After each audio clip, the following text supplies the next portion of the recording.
Hello and welcome to Chocolate Covered Games monthly melt segment of games played for the month of October 2021. I'm Tim, And I'm Doug. and for this month, I played a couple more games than you. Yeah, we got a couple in now. We had a function in the month of October called Save Against Fear, which helps people with anxiety. That I went to the event, which you went somewhere else. Like you were working or went to the I think I was at the Renaissance Fair. maybe.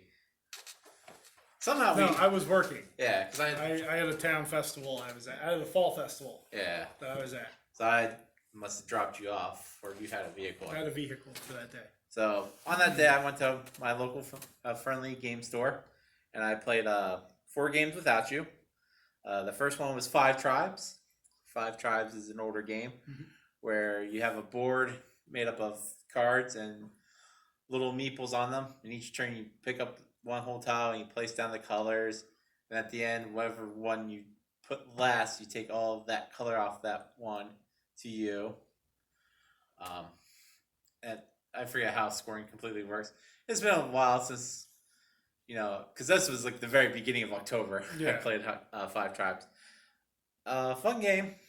Played with a group of people I didn't really know. That has the Mancala mechanic. Yeah.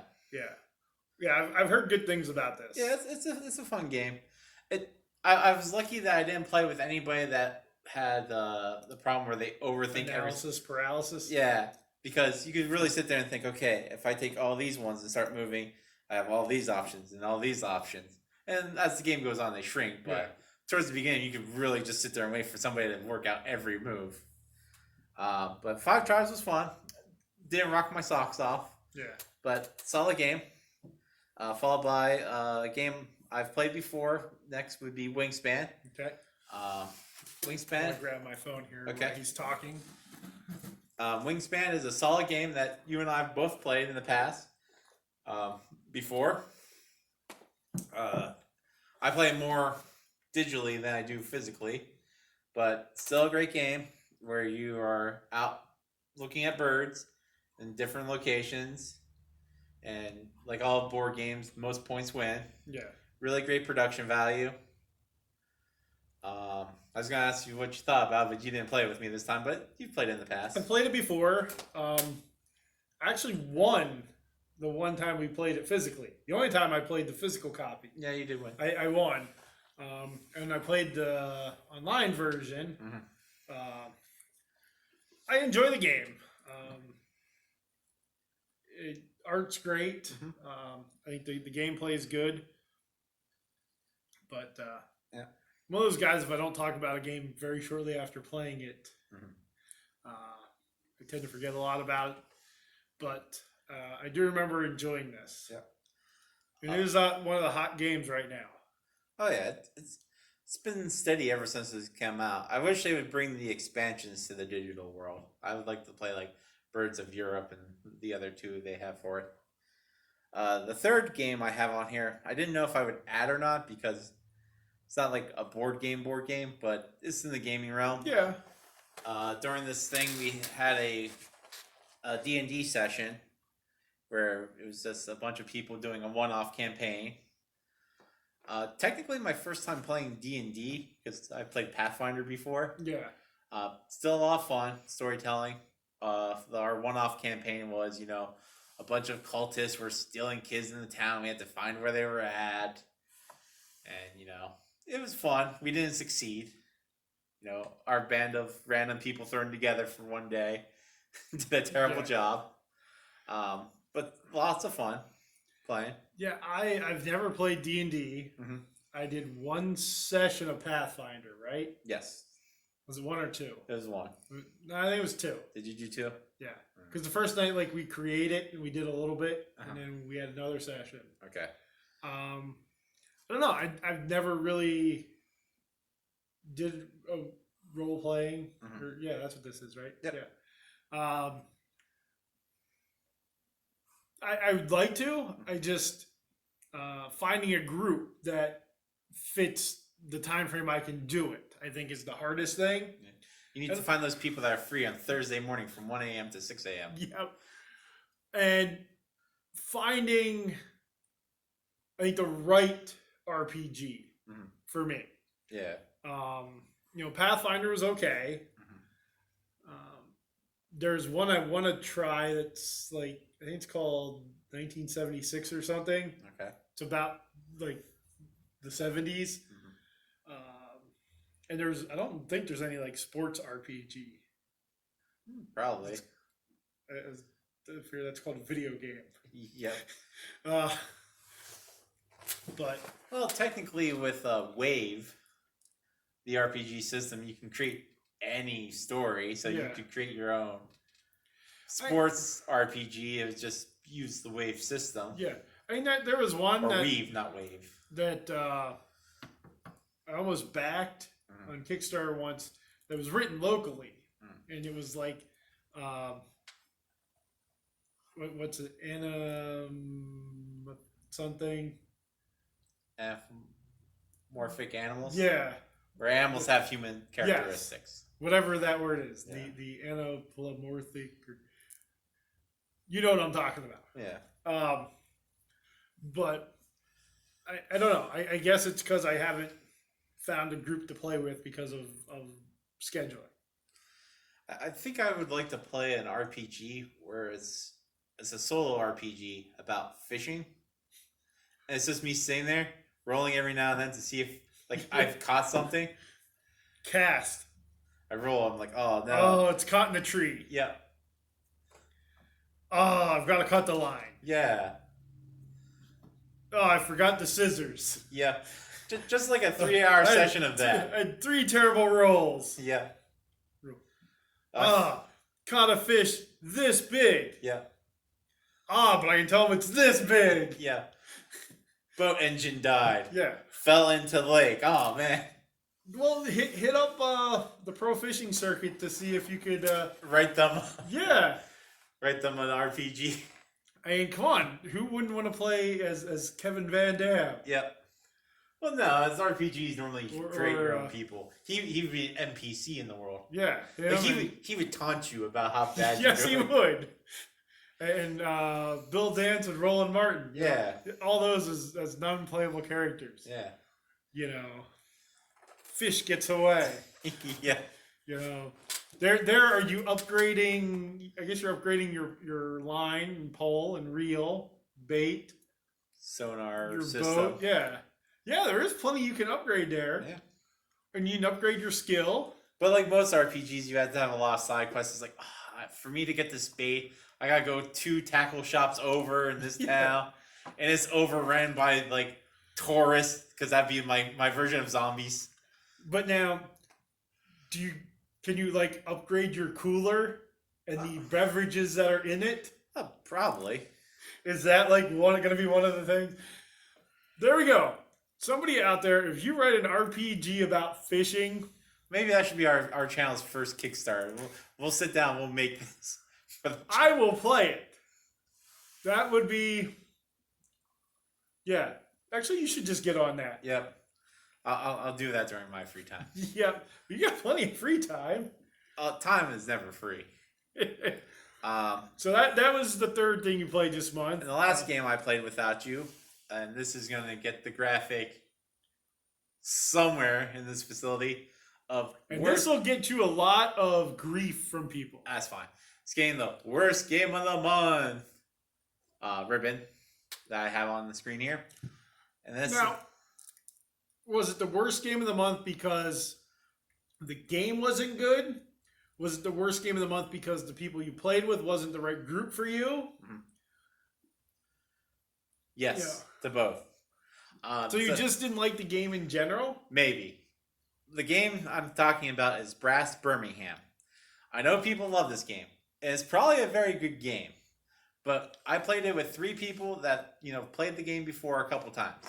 And they're like, okay, we'll explain as we go, which is always a bad sign.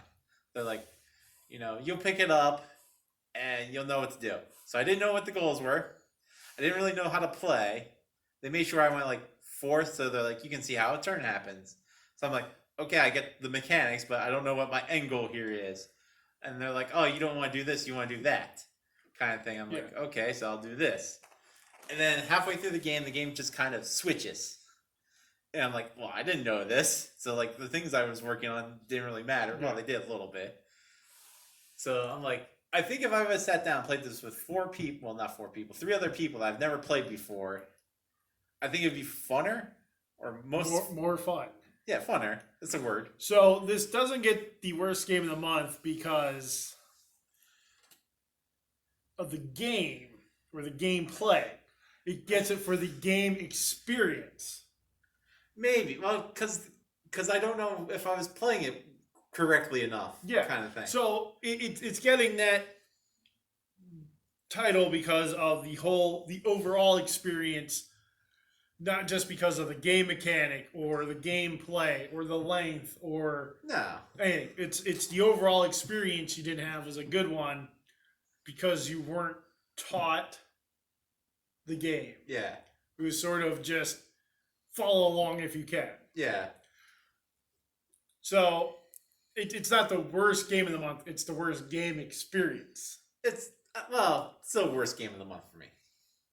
I mean, if I had to sit down with any of the games on this list again, this would not be the top. And I think because of how I played the first time would hinder me wanting to play again. Yeah. So that was the last game that I played. Well, I was going to say by myself, but without you. Now we get into the territory of the games that we both played together this month. The first one is Holy Festival of Colors. Yeah, this is a good game. Yep. I'm not an abstract strategy fan by any sorts of the imagination, but I enjoyed this game. And I would consider it an abstract strategy game. Oh, yeah. It has a theme on top of it. Yeah. But it's abstract strategy. Throwing the colors, using the cards to... so you have to play a card, and that gives you the little diagram of how your color pieces you have to put out. Yeah, it's like what's the other? Onitama. Yeah. Which lets you know these are where you can go. Yeah. But this case is where you can throw things. Yeah. So that's where you put out your color pieces. So it's very puzzly because you need to get colors out on the bottom level so you can move to the middle level. Yeah. And then you need to throw colors on that level to move to the top level. But when you put a color out on a level, if there's nothing below it, it falls.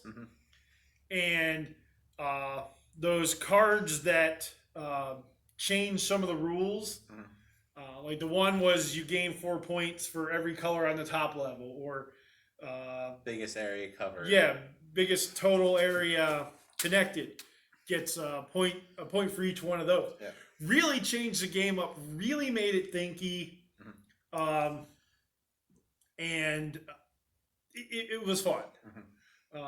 As an abstract strategy game, would I play it again? Definitely. This is one of the few games I would say would play best at max players. Like we played at 2. Yeah. 2 was okay. Not the best version. 3 was fun. Yeah. 4 I think would be crazy. Chaotic. Exactly. That's what this holiday's about. Yeah, but the other thing is, I think it would very much change up because even between the 2 to 3 player, it really changed your strategies. Oh yeah, I was very defensive in the 3-player game. I didn't know. Yeah, because once you moved to the second level, you were the first person to move up a level. Yeah. You just basically played defense to make sure no one else could get from keeping us moving up.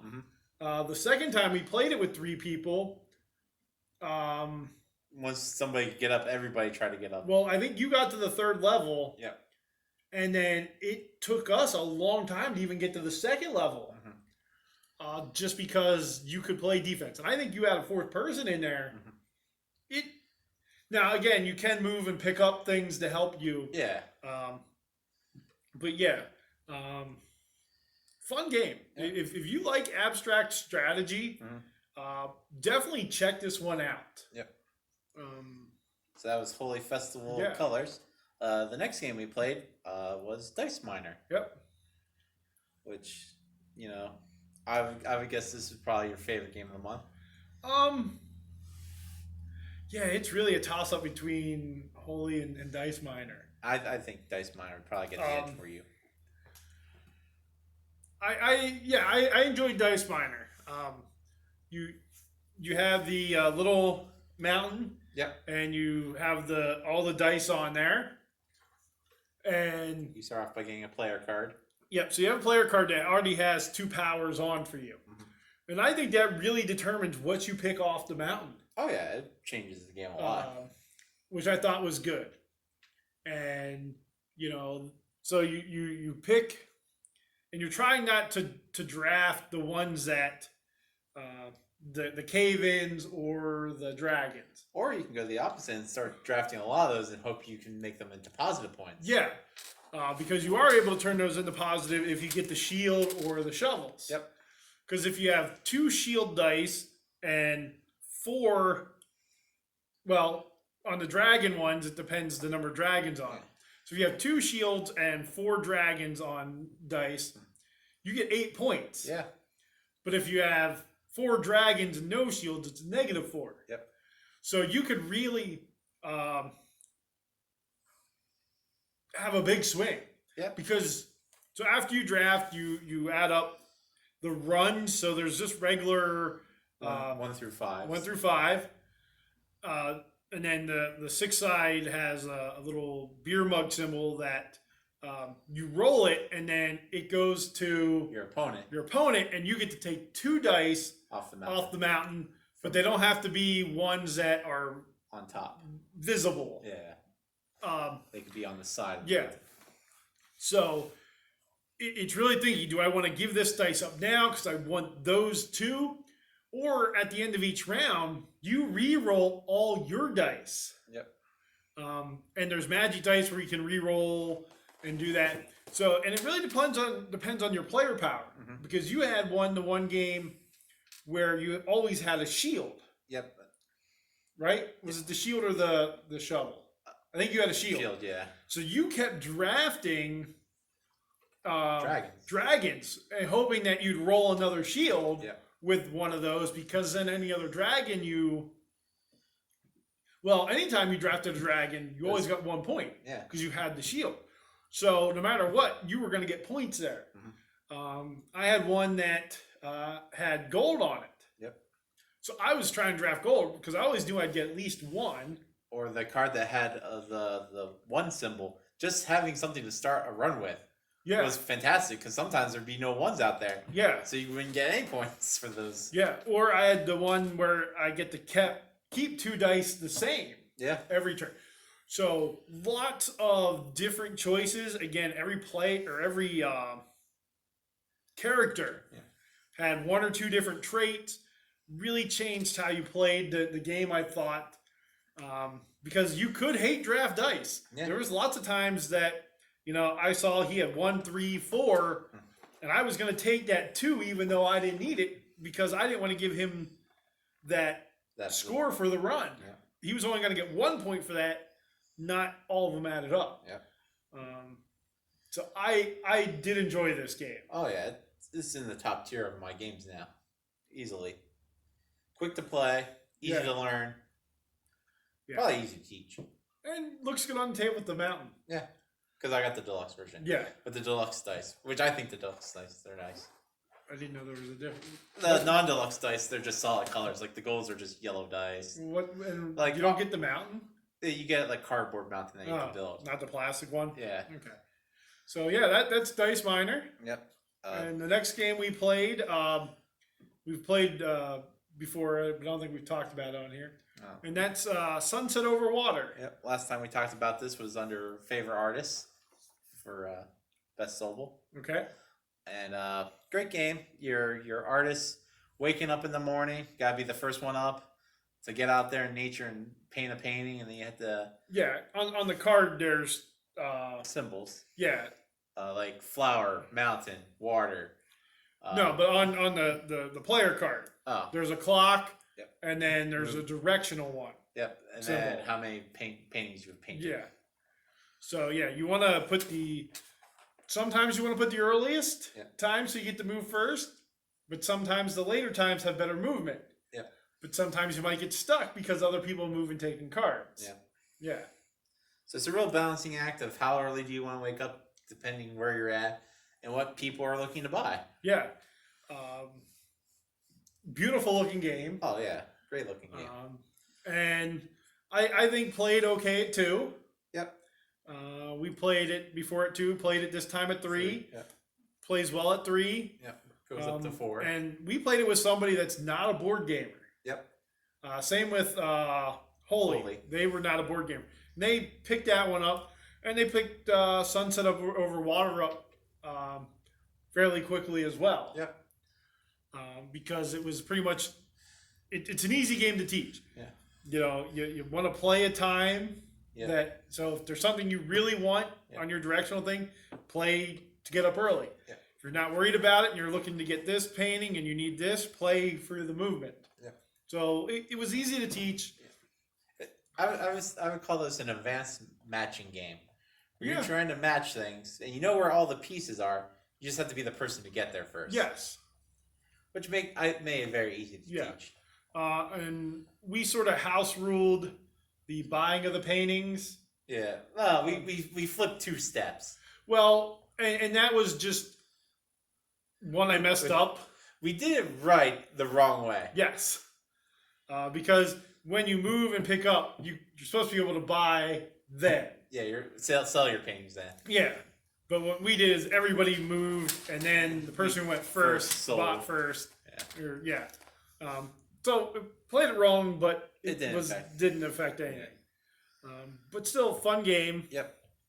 And then the last game we played this month, and our final game was Piñata. Yep. I like this as a 2-player. Well, it is only a 2-player game. Yeah, it really thrives at the only player count it has. You know, I enjoy it. I'm not. Yeah, you're not keen on it. There's better two-player games. Yeah, but it's a nice. Just you don't really have to think a lot. Well, that's our problem. We don't think a lot. We make a lot of mistakes in that game. So Piñata, there's 4 piñatas on the table, and number 1 through 4, and arrows up or down. Mm-hmm. And then you take these little candies and you put 1 on the 1, 2 on the 2, 3 on the 3, and 4 on the 4. Yep.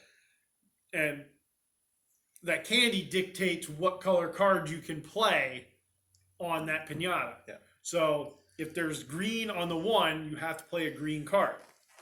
If the arrow is facing up, you want the highest card on your side. Mm-hmm. If it's facing down, of course, you want the lowest. For 2, again, you play 2 cards of those 2 colors, and so on. And you have to play on your side first, unless your side is filled. So if it's a 3, and you have all 3 on your side. So if it's red, blue, and pink, and you've played red, blue, and pink on your side, then you can play on your opponent's side at number 3. Yeah. To try to manipulate their number to be lower than yours if it needs to be high, or vice versa. So I enjoy it because once you claim that one, you get those candies. You flip over the card and it flips to the opposite, higher or lower. Yeah. And once you collect 7 of one color, you get that one, and 6 of another color, you get that prize. And the first person to get 3 wins. Yeah. So it's just a fun little filler game. Yeah. So that's Piñata. And I did play 1 game without you. Okay. You actually mentioned it. That's what made me think about it. Okay. And I played it online. Okay. Because it's much better online than shuffling and shuffling and shuffling and shuffling. And that's Oniram. Okay. I have that online, and I enjoy Oniram. Yeah. I can sit there and play it 9-10 times in a row. Yeah. The digital version is really the only way to play that game. Yes, unless you like shuffling. You're constantly shuffling and having to remember where everything went. I'm like, So I enjoy the game. Very rarely do I win. I think I played it 4 or 5 times. Actually, yesterday. Okay. I played it 4 or 5 times while I was waiting for something. I don't know what I did yesterday. No. And I won once. So I got very lucky. It's a very lucky game. Yeah. It's not really skill. It's a good way to kill time. Yeah. I know that there's a lot of people that like luck-based games. Well, just don't like Oniram in general. But I think it's okay. Yeah. I think if it was nicer art, people would be more forgiving to it. Oh, again, it's also solar player only. So yeah, I'm glad you actually mentioned that because I forgot I played that yesterday. Yep. So those were the games we played for the month of October. So between the two of us, we got 9 games in. Yep. That's actually a big month for us. Hopefully in November here, maybe we'll get some more in. I don't know. November is looking pretty packed schedule-wise for us. Well, yes, and it looks like I might be working more than I normally do in November. We'll try to get some in. You got Thanksgiving coming up, so maybe we'll get some in there. I don't know. The as I call it, the sun-due list is long. We go up to we'll go up to Dad's here. So I think the sun-due list, even though we're going up a couple weeks before, maybe I'll get a lot of that knocked out then. But anyways, those are the 9 games we played this month. Leave in the comments what games you played this month. If you played any of the games, I'm sure you've played something we played. Yep. Because of Five Tribes and Wingspan and Brass. Yeah. Birmingham. Let me know if you agree with me with Brass Birmingham. But leave in the comments what you played. It's always fun to see that. I've seen somebody's been commenting what they played, and that's awesome. I do enjoy seeing that. So again, do like, subscribe, hit the bell, give a thumbs up. Share the video, that helps. Yep. Yeah.